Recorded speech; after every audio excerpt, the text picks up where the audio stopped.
हाय बच्चों, आज हम हिंदी पढ़ेंगे। 7th क्लास का पहला लेसन हम जानते हैं, मतलब जो हमें मालूम है, जो हम 6th क्लास में पढ़ चुके हैं। पढ़ने से पहले हम आलोचना करेंगे वर्ण के बारे में। जैसे कि हिंदी में हम क्या बोलते हैं, letter A to Z, A to Z, इसको हम लेटर बोलते हैं, ए टू जेड लेटर। उसी तरह उड़िया में क्या है, अ से क्ष, उसी का हम अक्षर बोलते हैं। उसी तरह हिंदी में अ से ह, इसी को हम वर्ण बोलते हैं। तो वही वर्ण के बारे में आज हम आलोचना करेंगे। हिंदी में अ से औ तक स्वर वर्ण है, और स्वर वर्ण मात्रा के रूप में भी आते हैं, परंतु व्यंजन वर्ण के साथ। अर्थात वर्ण को दो भाग में बांटा गया है, एक स्वर वर्ण, दूसरा व्यंजन वर्ण। स्वर वर्ण अ, आ, ई, उ, रू, ए, ऐ, ओ, औ। अ से औ तक स्वर वर्ण, क से ह तक व्यंजन वर्ण। तो हम उसी के बारे में आलोचना करेंगे।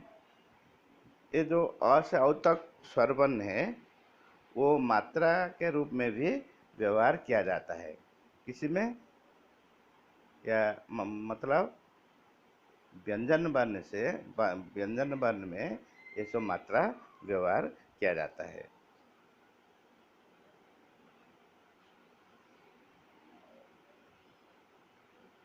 ये टेबल को देखो, टेबल में देखो अ,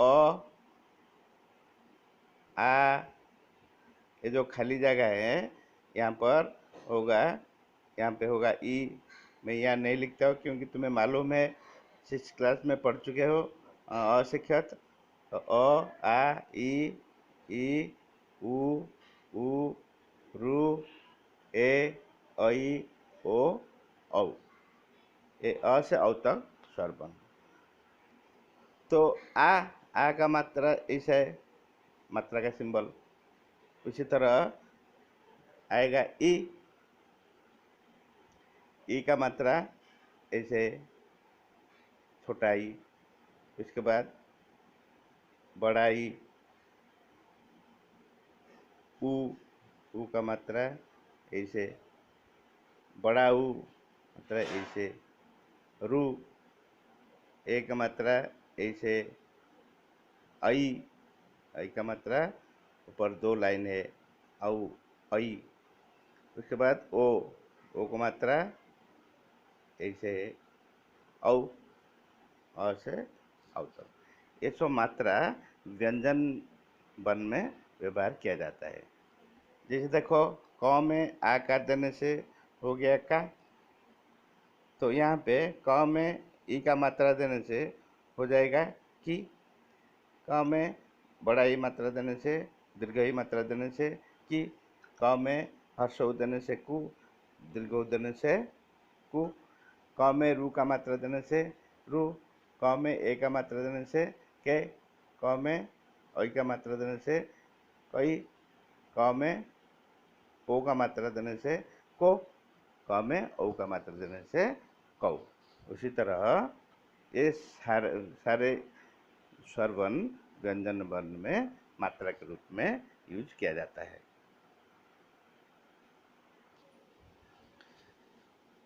लिखने के समय जो हम लिखते हैं, सभी वर्णों के ऊपर रेखा होती है, इसे शिरोरेखा कहते हैं। मतलब देखो, हम यहाँ पे लिखेंगे क, तो क ऐसे लिखने से नहीं होगा, ऊपर एक रेखा देते हैं, उसी को बोलते हैं शिरोरेखा। अंत में अ वाले शब्द का हलंत उच्चारण होता है। मतलब जो लास्ट अक्षर आएगा, जो लास्ट वर्ण आएगा, उसी को अ वाला शब्द बोलते हैं। वो अ वाला शब्द के क्या होता है ना, उसका उच्चारण हलन जैसा होता है। जैसे एग्जाम्पल, बात, सात, कमल, बात। एक युक्त अ वाला शब्द है, इसलिए उसको हलंत लगता है। बात, सात, कमल, खटमल, ऐसे।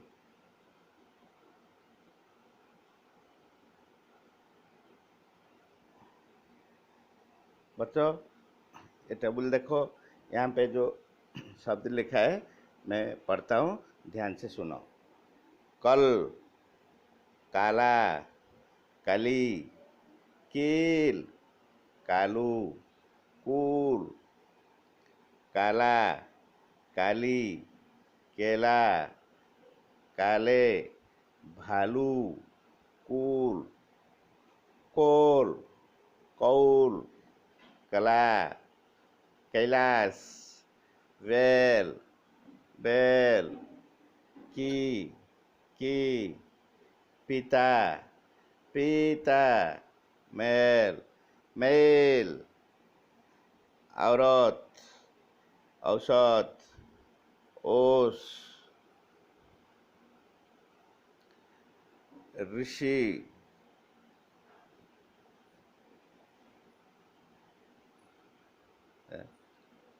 ऋषि, कृषि, घृत। तो यहाँ पे लिखा है ऋषि, लेकिन रू का उच्चारण री जैसा होगा हिंदी में। तो ये ऋषि नहीं होगा, ऋषि। ऋषि नहीं होगा, कृषि। घृत नहीं होगा, घृत।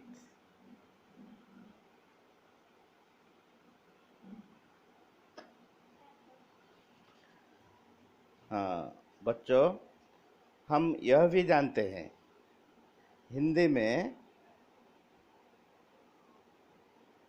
क से ह तक व्यंजन वर्ण है, जो हम 6th क्लास में पढ़ चुके हैं। तो फिर भी या फिर आलोचना करेंगे।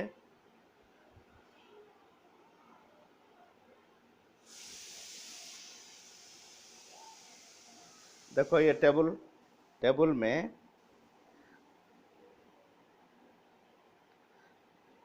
क, च, ट, त, प, मतलब ये एक ग्रुप है। क में 5 वर्ण है, च में 5 वर्ण है, ट में 5 वर्ण है, त में 5 वर्ण है, और प में 5 वर्ण है। क्या है?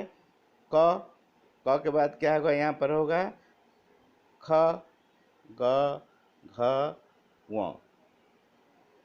च के बाद छ, ज, झ, ञ, ट, ठ, ड, ढ, ण, त, थ, द, ध, न, प, फ, ब, भ, म।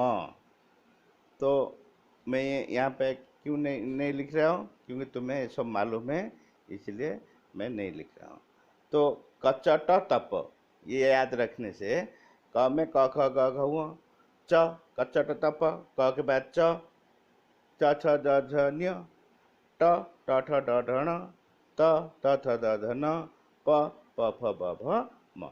ये 5 ग्रुप है कचट तप। तो उसके बाद आएगा क्या? य, र, ल, व, श, श, स, ह। तो क से ह तक ये हिंदी में व्यंजन वर्ण है। तो बच्चों, यहाँ देखिए, व्यंजन वर्ण के अंत में अ मिला होता है। जैसे क युक्त अ, क यानी क, म युक्त अ यानी म व्यंजन होता है। व्यंजन लिखते समय और बोलते समय पहला व्यंजन हलंत होता है, जैसे कि क। लेकिन संयुक्ताक्षर लिखने से दो दो वर्ण एक साथ आएगा, तो क का ऐसे लिखा जाएगा हाफ क। म उसका लिखा जाएगा ऐसे। तो जैसे हम दो दो वर्ण को अगर मिलाने से एक नया वर्ण आएगा, तो पहले जो वर्ण आएगा उसका हाफ होगा। जैसे क लिखा गया, उसका पहला आएगा हाफ लिखा जाएगा, उसके बाद जो आएगा उसको हम पूरा लिखेंगे। फॉर एग्जाम्पल क्यों, क्यों कैसे लिखते हैं? क प्लस य, क्यों। तो हम इसको कैसे लिखते हैं? क्यों, क का हाफ लिखते हैं, उसके बाद यो को पूरा लिखते हैं, क्यों।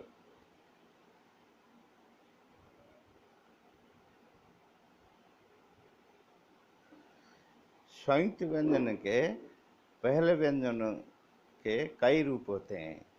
आधा लिखकर, जैसे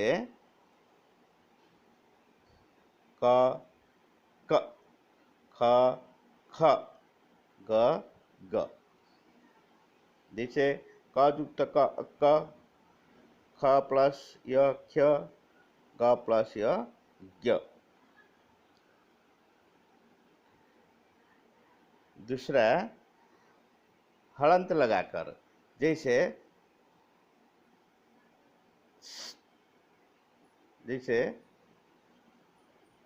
छ, ट, त आदि। पूरे बदले रूप, जैसे मतलब दो वर्ण मिलने से जो दूसरा अलग वर्ण आएगा वो पूरा अलग आएगा। जैसे क युक्त श समान क्ष,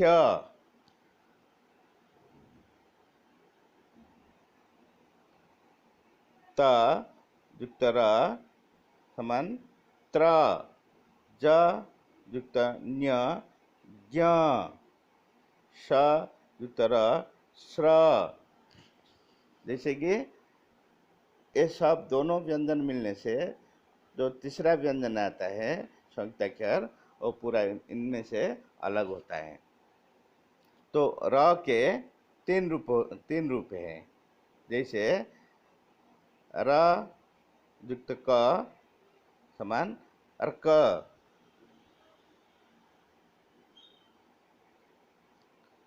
उसी तरह क युक्त र समान क्र, ट युक्त र ट्र। यहाँ क के रेफ का मात्रा हो गया, यहाँ पे रफड़ा हो गया, रफड़ा हो गया, यहाँ पर भी रफड़ा है। जिसे हम पढ़ते हैं कर्म, क्रम, ग्राम, गर्म, चक्र, अर्क, कोट आदि। कितने मिनट लगे? 13 मिनट। यहाँ देखिए, हम देखेंगे, हम जानते हैं कि ये अलग अलग ध्वनि कौन सा है, ने सब ध्वनि कैसे होगा। देखो, पहले लिखा है ब, उसको हम पढ़ेंगे ब। लेकिन उसके बाद क्या है, सेम दिखता है लेकिन उसको पढ़ेंगे हम व, ब व।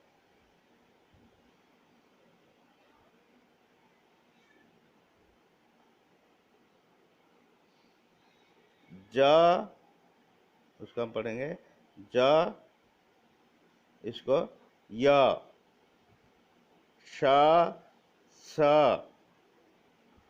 जैसे हम पढ़ते हैं बन, वन, काज, कार्य, आज, आय, बस वश, सूरज सूर्य, काश काश, बहन वहन, युवक सबक, यमुना यशोदा।